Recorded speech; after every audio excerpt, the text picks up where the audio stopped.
My fiance recently shaved the back of my head.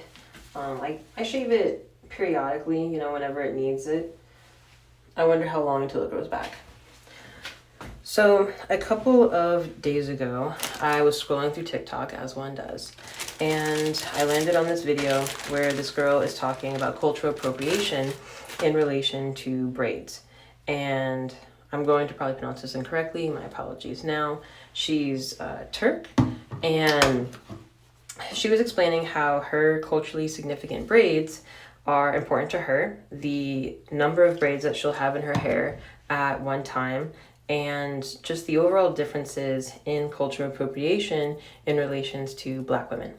And so she goes into the style of braid, a 3-plait braid, and then the number of braids, she said approximately no more than 20. And so her braids were cute, they were significant to her. And she's pointing out that without understanding the history of any culture, you might appropriate, and knowing better after the fact is how we can give credit where credit is due. And if you are able to find the video, it's good. She does a good job. So fast forward, the video gains traction, people see it, and this one commenter had said, why does it matter, And they're like, why does it matter? We live in a global world. Cultures are shared and influence is passed. She then makes a video in response to that and talks about how understanding that, yes, we are in a global world and that cultures are shared, there's a difference between appreciation and appropriation. And doing a style of hair, copying a style of dress with positive and good intention is the difference, is the imbalance. And so she had said that she wouldn't mind if somebody wore Turk braids Turk braids in their hair and wanted to know more about the history and wanted to understand the cultural significance, no issue. But that is for each person to decide. And especially when a community or a society is created possibly out of adversity, there's a difference when appreciation or appropriation is being practiced. The commenter, though, the comment made where it was like, why does it matter? For me, it brought up a lot of points as to why it does matter. And so I had done my research for things that I knew, but I wanted to get the timeline right. And I pulled all these screenshots and everything, and then I never made the video.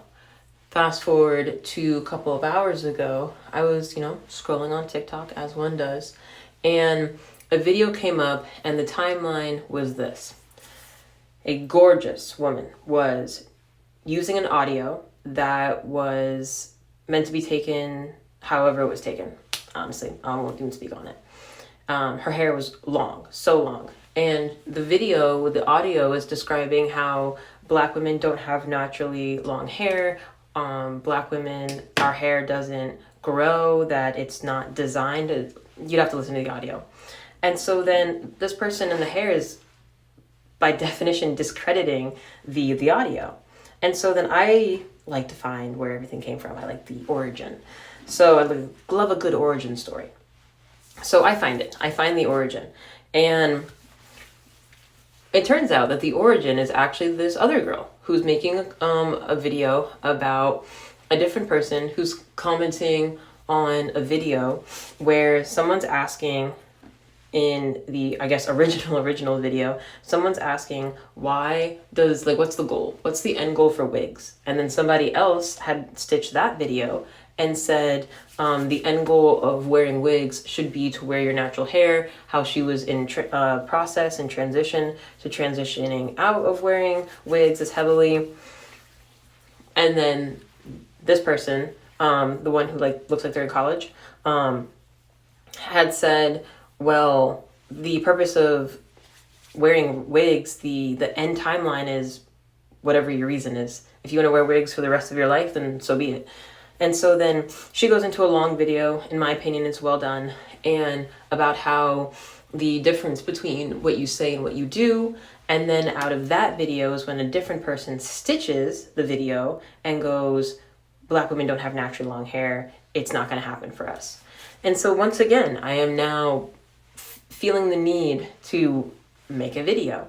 And I wanted to tie those two things together. The person that said, why does it matter in terms of appropriation? And then now these videos where it's like, well, don't expect anything of your hair.